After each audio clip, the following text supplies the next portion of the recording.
એટલે એમણે એ સ્વીકારી લીધું કે અમે અષ્ટ પ્રકારે એ બ્રહ્મચર્ય પાડીશું. એ પોતે એક વખત એક લગ્નની પાર્ટીની અંદર ગયા તો એમણે ઘણા બધા બહેનોને જોયા, બહેનો જોડે વાત કરી અને પછી એ પોતે ગુરુ પાસે ગયા. એટલે ગુરુએ કહ્યું કે તમારા અખંડ બ્રહ્મચર્ય વ્રતની અંદર એટલે કે નિયમની અંદર એ ઢચુપચું ના ચાલે, બધ છોડ ના ચાલે.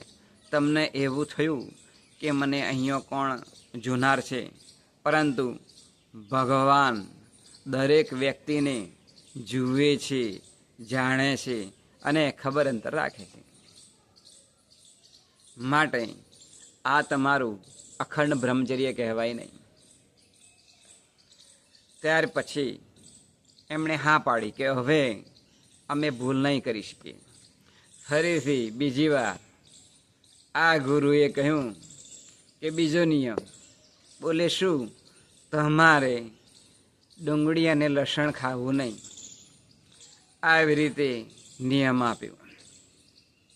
આ બંને ચેલા તેમના સંબંધીઓના ઘેર લગ્ન સમયે ગયા અને ત્યાં સુંદર રસોઈ બનાવી હતી. એની અંદર મગનું શાક હતું. આ મગની શાકની અંદર લસણની ચટણી નાખેલી હતી. હવે આ જે શિષ્યો હતા એ લગ્નનો માહોલ જોઈ, બધાનો આનંદ જોઈ અને એમણે વિચાર્યું અમે પણ જમી લઈએ. એટલે આ બંને શિષ્યો એ જમતા હતા અને એમને ખબર પણ હતી કે અમારા ગુરુજી આ નિયમ આપ્યો છે, પરંતુ અહીંયા અમને કોઈ જોનાર નથી, માટે અમે જમી લઈએ.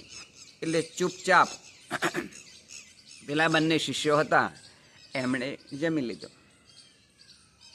પછી બીજા શિષ્યએ હતું એ એકબીજાને વાત કરી. બોલે શું, આપણે આપણા ગુરુજીને વાત કરવાની નહીં, પરંતુ ગુરુજી જ્યારે પોતે આંખો બંધ કરી અને એમણે ધ્યાનમાં બેઠા તો જોયું કે આ શિષ્યોએ ડુંગળી લસણ ખાધું છે. હવે આ શિષ્યો જ્યારે ગુરુ પાસે આવ્યા એટલે ગુરુએ વાત કરી કે તમે લગ્ન સમારંભમાં ગયા હતા? તો બોલે હા, કે ત્યાં ગાડી